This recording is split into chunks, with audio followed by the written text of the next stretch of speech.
Does that statue do something? The one at the end? That is the thing that blocks Dumbledore's office in this game. Ah.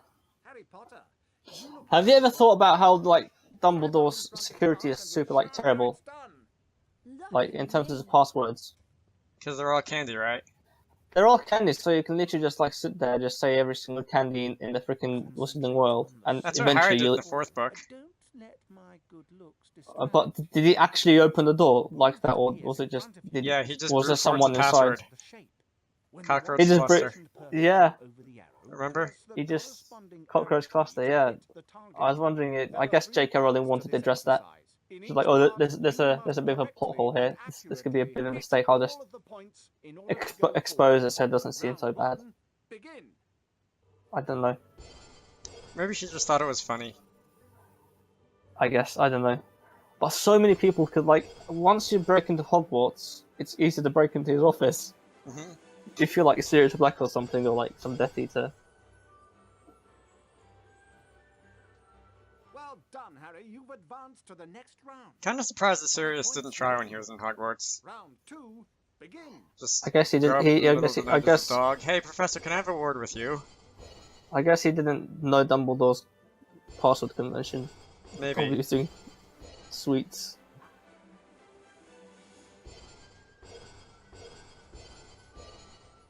Yeah, for someone as smart as Dumbledore, that seems really stupid, doesn't it? Just looking back. Or maybe he just didn't care. Yeah, I don't care who goes to my freaking office. That is true. So, what was his favourite jam? Was it strawberry? Or was it? I recall something about strawberries. I don't remember if it was jam related. He said in the sixth sort of story, it's like oh right, it was his security question for Harry. His security question, yeah, like when the minister was giving out advice on, you know, staying safe from Death Eaters in the Wizarding world. And he was like, Harry did not ask him if he was he's like, yeah, if Dumbledore I was when you first met over the summer. Yeah. If I was impersonating myself, I would research my own jam preferences. Which for future, whatever it is something... I think it was strawberry jam. I think it was strawberry. Yeah. Now I'm even more hungry than I was before. Good job. You want to stop here and go get something to eat? Nah, man. It's fine, Don't worry. Alright. We'll play for half an hour so that we... I want to be consistent. Just saying. Alright. OCD and all, you know. I love how the Lockhart challenges just have so many statues of Lockhart littering them. What time is it, by the way, in the US? That is a good question. It is 2:30 US Eastern Time. Fair enough. Yep. I was wondering because I'm gonna go on a call with someone at some point. Just wondering when they get back home. I see. Yeah. I have plans for testing out the new debug thing trigger with Max G. That sounds fun. To see if there are any other problems to plug. Issues, glitches.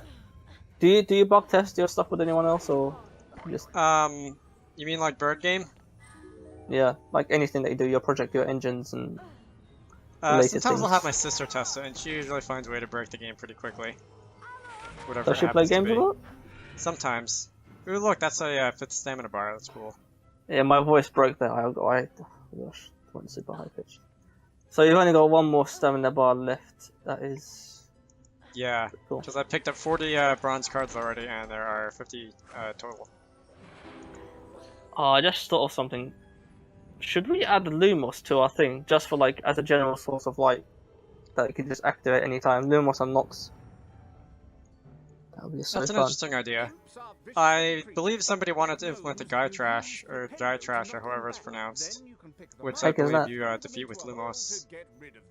It was one of the enemies from the console HP2. Okay. Well, I think Lumos and Nox would be fun on their own as well, just as a light source. Pretty pretty useful. We could that would be exploit that to make. We could make maps where you have to use that to see stuff. I don't know. I wouldn't be surprised if that was the original idea behind Lumos, and they just decided, you know what, we can turn this into a mesh that you can climb on. Hmm.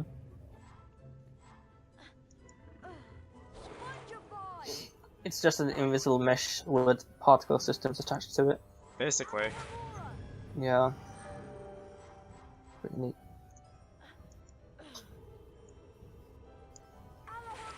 One of the things that bothered me about the first game, though, technically speaking, is how they implemented the spells, how spells work, how spells render, to be honest. The particle systems, you mean? Not particle systems per se, just the spell itself. Because in the second game and third game, the spell is just like a 2D texture. It's just a sprite. Uh-huh. In the first game, they took like a little blob and they kind of sort of replicated that across like a path. Oh. So remember this, because you made the tool for making the spells, didn't you? Remember? Yeah, I remember that. The pattern, so it has to line up along that sort of that pattern. Yeah, I think you mentioned this to me before too. Yeah, so it took me a long while to figure out why are there no spell shapes and stuff in this game. It turns out, oh, that's why, because that's how they do it.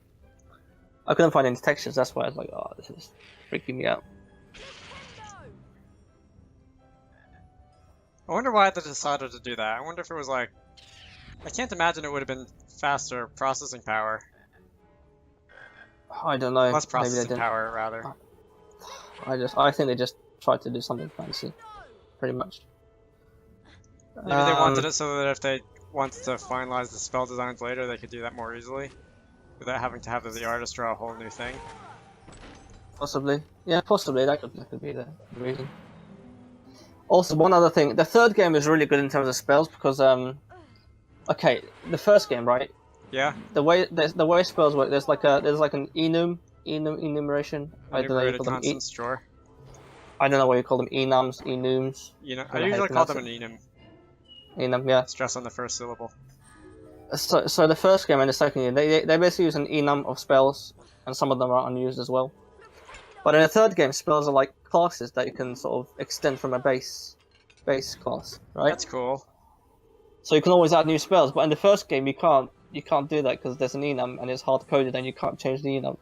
You can't add anything, basically you can't add any new spells. That's without a shame. Somehow breaking the game.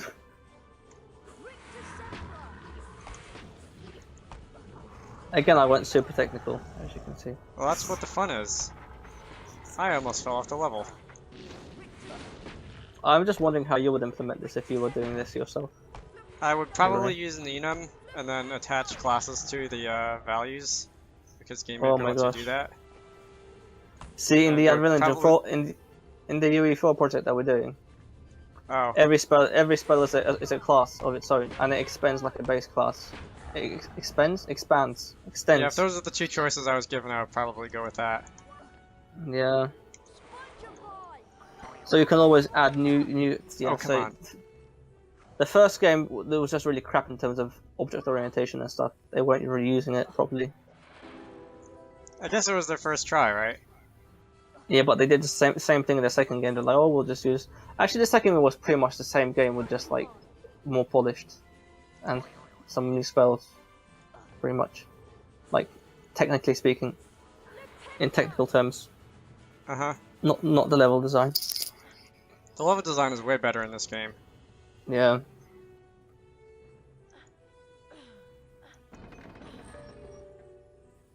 It's only one in the third game. I guess the third game was made by a different team.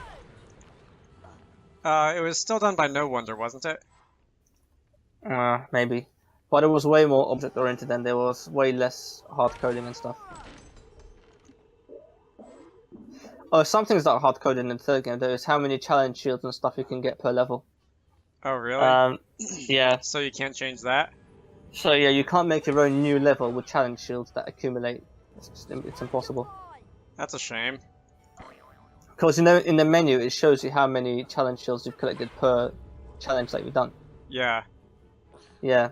So, because I guess they knew beforehand there's going to be 3. This is how the menu's going to look. This is how many challenges. So there's no point making it, not hard-coded, I guess. Oh well. Which kind of sucks for a modder, because you can't use that. Yeah, it's a mechanic you can't. Whoops. Yeah. There we go. They give you out so much, what's the stuff? They give out so much, bark. Wiggentry bark.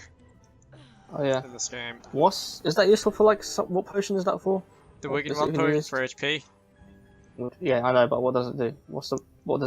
Functionally, what is it? It recovers HP. Recovers HP. It's basically chocolate frogs in the fly.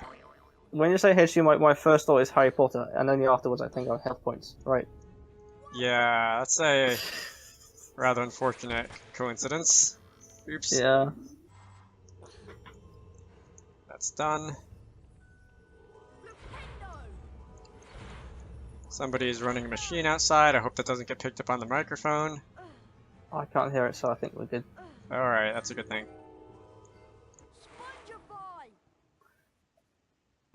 Do you live in like an apartment or a house? House.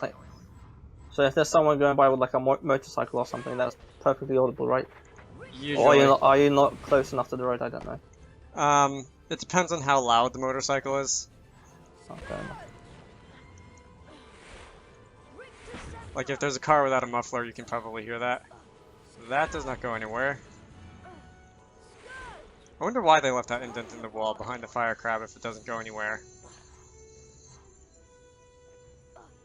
I might have to do a little bit to my audio to make sure that you can't hear that machine. Oh well. Yeah, I think I can hear something that's coming in every now and then going away. Whirring noise. It's something. It's not even loud enough to be whirring. Or maybe my volume isn't just high enough. Maybe. Might just be me. Wee. Sproing. Spongify is such a fun spell. 9. I should take back what I said earlier about I like Defendo. I like Spongify. Just because it lets you spring through the air. So in this game, actually, what they've done is, so you can collect like challenge stars and stuff. Yeah. That's not hard coded, so you can collect as many as you like. I know one of them has more than 10 challenge stars. I think it's the Defendo challenge. It has like 14. Yeah. Yes. When you're making a custom level, though, you can have multiple challenge stars, and it actually racks up. In the third game, though, if you try to do that, it will always show 0 challenge shields, no matter how many you collect. Interesting. So it's like super annoying.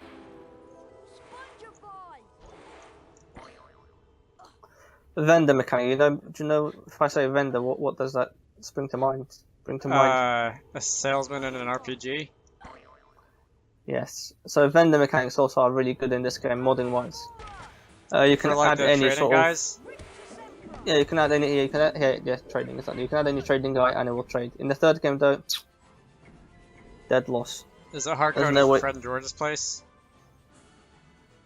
I don't know how it's done. I'm stupid. What I did missed you miss secret. something? You missed a secret. Can you not go back? I can't go back, can I? I can That die. sucks. Sorry? Oh, I said that sucks. Never mind. I want to do that again, and I'm gonna actually jump off the cliff and die. If I can. Can you not use this method? Can you not get back through here? That's all. No. I'm gonna have to. Oh. Was it a major secret? Was it like a challenge star or I don't remember. Peeves, get out of here. Nobody wants you. I just remember that if you don't take one of the platform back up, it gives you a secret area. I might not jump off the cliff and die here. I might just Speaking of peeves, have you read about how like it's kind of impossible to banish peeves ever from the castle? Like physically impossible? Yeah, because he's a spirit of mischief and whatever. Yeah, he's manifested in all the mischief, collective mischief of the students. So as long as there are students in the castle, there's no way to get rid of peeves because he'll always become manifest again, over and over. Yeah, I heard that. J.K. Rowling said that a while ago, didn't she? I read it on Pottermore, I think. Was it on Pottermore? Yeah, that's another thing that we do, by the way. guys. We spend time on Pokemon every now and then. I don't spend as much time as I should. Although I did do that, how well do you You know did the Wizarding challenge, World thing. the quiz thing, yeah. You did that much better than I, but when I was doing it, it kept glitching. It wouldn't let me progress to the next question. Alright, now I can go back.